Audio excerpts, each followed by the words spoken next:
आज हम बात करेंगे बालों की ग्रोथ की। बालों के झड़ने की समस्या किसी एक व्यक्ति की नहीं है, ना ही किसी एक एज ग्रुप की है। चाहे बच्चे हों, बड़े हों या बुजुर्ग, सभी के साथ में बालों की समस्या आती है।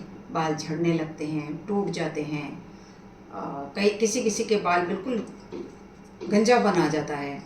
बहुत सारे कारण होते हैं बालों के खराब होने के, और हम उनके ऊपर लगातार शैम्पू, कंडीशनर और तरह तरह की क्रीम इस्तेमाल करते रहते हैं कि हमारे बाल ठीक हो जाए। बालों को ठीक करने के लिए, बालों की ग्रोथ को अच्छा करने के लिए बालों की पूरी संरचना को हमें समझना होगा।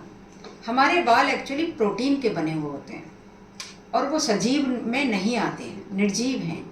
लेकिन उनके जो फॉलिकल्स हैं, जिनके अंदर बाल लगे रहते हैं, जो छिद्र होते हैं हमारे स्कल में, वो सजीव हैं और वो पोषक तत्व लेते हैं। तो हमें दोनों चीज़ों का ही बेहद ध्यान रखना पड़ेगा, तभी हम बालों की ग्रोथ को अच्छा कर सकते हैं। यदि हम कारण जानने की कोशिश करें तो बहुत सारे कारण हैं।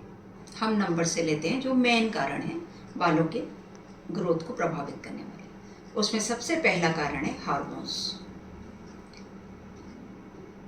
महिलाओं में और पुरुष में ईस्ट्रोजन और प्रोजेस्टेरॉन हार्मोन होते हैं, जो कि इसकी ग्रोथ को प्रभावित करते हैं। जब भी मेनोपॉज की अवस्था आती है, इन हार्मोन्स की कमी फीमेल और मेल में एक एज के बाद होने लगती है, जिसके कारण बालों की ग्रोथ प्रभावित होती है और बाल स्वाभाविक रूप से झड़ने लगते हैं। जैसे कि फूल का एक टाइम है और निश्चित समय पर फूल एक कली से पुष्प बनेगा और फिर झड़ जाएगा, ऐसे ही बालों का भी एक टाइम है। इसलिए ये एक नेचुरल फिनोमिना है और उस समय बालों की ग्रोथ थोड़ी बहुत प्रभावित होगी। कारण हम कह सकते हैं बालों की ग्रोथ जो प्रभावित होती है वो जंक फूड या फूड के कारण। हम जंक फूड में इतनी सारी चीज़ें खाते हैं, आए दिन हम देखते हैं लोग क्या क्या खाने में ले रहे हैं। इतनी तली हुई चीज़ें लेते हैं, इतनी ज़्यादा केमिकल से युक्त चीज़ें लेते हैं।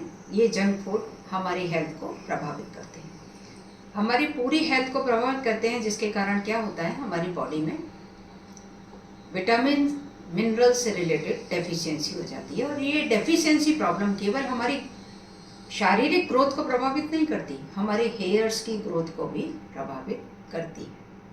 बहुत सारे विटामिन और बहुत सारे ऐसे पोषक तत्व हैं जो कि हेयर्स की ग्रोथ के लिए आवश्यक होते हैं, जैसे विटामिन सी का कम हो जाना, आयरन का कम हो जाना, B12 का कम हो जाना, कैल्शियम का कम होना। ये बहुत सारे कारण हैं। मैग्नीशियम का कम हो जाना, जो उनकी कमी से बालों की ग्रोथ पर एकदम सीधा असर पड़ता है। और ये जंक फूड इनकी कमी हमारे शरीर में विकसित कर देते हैं, जिससे आए दिन ये ग्रोथ की समस्या, हेयर्स की ग्रोथ की समस्या उत्पन्न हो जाती है। बॉडी का पहला फोकस किसी का भी वाइटल ऑर्गन्स पे जाता है। लिवर है, किडनी है, लंग्स हैं। हम इनके संबंधित पोषक तत्वों का बहुत ध्यान रखते हैं, लेकिन हेयर से संबंधित पोषक तत्व पर हमारा ध्यान कम ही जाता है। इसके अलावा एनवायरनमेंट, जब भी हम कभी घर से बाहर निकलते हैं, बाहर वातावरण में बहुत सारा प्रदूषण है और वो हमारे बालों में, हमारे स्कल के ऊपर जमा हो जाता है, जो कि हमारे फॉलिकल्स हैं, जो हमारे छिद्र हैं, उनको बंद कर देता है। तो उसके कारण ऑक्सीजन का सर्कुलेशन, और उसको कहना चाहिए ऑक्सीजन मिल ही नहीं पाती है, जिसके कारण हमारे हेयर्स की जो ग्रोथ है वो प्रभावित होती है। बड़े बड़े जितने भी बिल्डिंग्स हैं उनमें अंडरग्राउंड वाटर पानी ही इस्तेमाल किया जाता है। उसमें कैल्शियम और मैग्नीशियम की जो मात्रा है वो बहुत ज़्यादा होती है। वो मात्रा, यदि हम बहुत ज़्यादा मात्रा में कैल्शियम और मैग्नीशियम या ऐसे खनिज लवण से युक्त पानी बालों को धोने में इस्तेमाल करेंगे, तो एक तो बालों की जो टेक्सचर है वो ख़राब हो जाता है। इसके साथ ही उनकी लेयर जो है हमारे बालों के ऊपर जमा हो जाती है, जो कि उसकी सुंदरता को हानि पहुंचाती है और बाल जल्दी डैमेज होने लगते हैं। अब ऐसे देखा जाए तो ये समस्या तो वातावरण में हमेशा ही रहेगी। इसका सॉल्यूशन भी हमको ही निकालना पड़ेगा। इसलिए हमें अपनी डाइट पर थोड़ा ध्यान देना होगा। हमें हमारी डाइट में ऐसी चीज़ों का समावेश करना चाहिए जिसमें प्रोटीन ज़्यादा मात्रा में हो, आयरन हो, कैल्शियम हो, विटामिन सी हो, ओमेगा 3 हो, मैग्नीशियम हो। ऐसे भोज्य पदार्थों को हमें अपने भोजन में सम्मिलित करना चाहिए जिनमें इन पोषक तत्वों की मात्रा ज़्यादा हो। हम अपने भोजन में हरी सब्जियां, पनीर, अंडे, विटामिन सी के लिए आंवला, संतरा, अमरूद, पपीता, ऐसे बहुत सारे पोषक तत्वों को हम शामिल कर सकते हैं। ओमेगा के लिए हमें सीड्स इस्तेमाल करने चाहिए, जैसे तरबूज के सीड, खरबूज के सीड, सूरजमुखी के सीड्स, जितने भी तरह के सीड्स हैं वो उनमें चिया सीड, फ्लैक्स सीड, उनमें ओमेगा 3 होता है, ओमेगा 6 होता है। ये हमारे शरीर को एंटीऑक्सीडेंट प्रदान करते हैं और इसके कारण हमारे शरीर भी रोग मुक्त रहता है और बालों की ग्रोथ भी अच्छी होती है। तो हमें अपने भोजन में इनको सम्मिलित करना चाहिए। प्रोटीन युक्त भोज्य पदार्थों का ज़्यादा से ज़्यादा सेवन करें, जंक फूड नहीं लें, पानी ज़्यादा मात्रा में पिएं, तो हम इंटरनल रूप से अपने फॉलिकल्स को, अपने हेयर्स को पोषक तत्व पहुंचा सकते हैं। हमारे शरीर में, ब्रेन में जो नर्व होती हैं, ब्लड वेसल्स होती हैं, वो फॉलिकल्स उनसे ये पोषक तत्व प्राप्त कर लेते हैं और अंतर से हमें सशक्त बना देते हैं। लेकिन इसके साथ ही हम ये नहीं कह सकते कि एक्सटर्नली हमें ध्यान नहीं रखना पड़ेगा। हमें एक्सटर्नल भी हमें अपने बालों का ध्यान रखना रहेगा, यानी कि बाहरी रूप से भी हमें अपने बालों की ग्रोथ के लिए बहुत से काम करने होंगे। एक्सटर्नल रूप से हमें बालों में को साफ रखना है। किसी भी शैम्पू का आप प्रयोग कर सकते हैं अथवा रीठा, आंवला और शिकाकाई के उपयोग से आप स्वयं अपने लिए शैम्पू बना सकते हैं।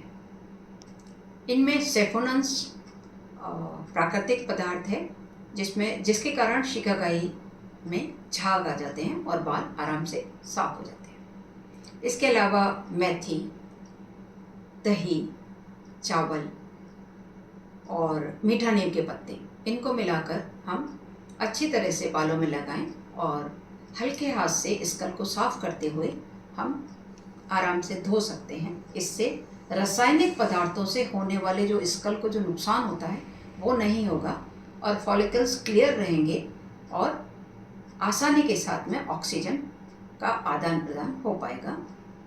डैंड्रफ नहीं होगी, बाल साफ होंगे तो ग्रोथ भी अच्छी होगी। इसके साथ साथ हमको आहार पर्याप्त बैलेंस डाइट हमको लेनी चाहिए। हमें शाम के समय, रात के समय जल्दी सो जाना चाहिए। आजकल देखा जाता है ज़्यादातर लोग अपने मोबाइल में या कंप्यूटर पर कोई ना कोई काम करते रहते हैं, लेट नाइट सोते हैं, रात में कुछ खाते हैं। इन सब जो हैबिट्स हैं हमारी, उनका हमारे बालों पर अप्रत्यक्ष रूप से प्रभाव पड़ता है। स्ट्रेसफुल लाइफ हमेशा आपके बालों को भी प्रभावित करती है, इसलिए आप ध्यान रखें कि स्ट्रेस ना लें। वैसे ये कहना संभव नहीं है कि आज के समय में स्ट्रेस ना लें। अगर कोई स्ट्रेस होता है तो उसकी रेमेडी भी सोचें और बालों को स्वस्थ रखने के लिए अपनी हेल्थ पर, अपने बालों पर साथ साथ ध्यान दें। इसके अलावा बहुत सारे आजकल ऐसे आसन हैं जो बाबा रामदेव द्वारा बताए जाते हैं, बहुत सारे योग गुरु द्वारा बताए जाते हैं। आप उनका इस्तेमाल भी कर सकते हैं, जो आपको मेडिटेट तो करते हैं, मेडिटेशन के लिए कहते हैं, स्ट्रेस फ्री रखते हैं और उससे ऑक्सीजन का जो सर्कुलेशन है बॉडी में वो भी नियंत्रित रहता है। जैसे कपालभाति है, ऐसे ही जो आसन जिसमें हम सिर को नीचे करके करते हैं और पैर ऊपर की तरफ जाते हैं, उन आसन में ऑक्सीजन का सर्कुलेशन ब्रेन की तरफ ज़्यादा होता है, जिससे हमारे बालों की ग्रोथ प्रभावित होती है। इन सभी चीज़ों का ध्यान में रखें। अगर आप ऐसे वीडियोस चाहते हैं तो हमसे जुड़े रहिए। CM रसोई में आपका स्वागत है। हमारे चैनल को लाइक कीजिए और सब्सक्राइब कीजिए। धन्यवाद।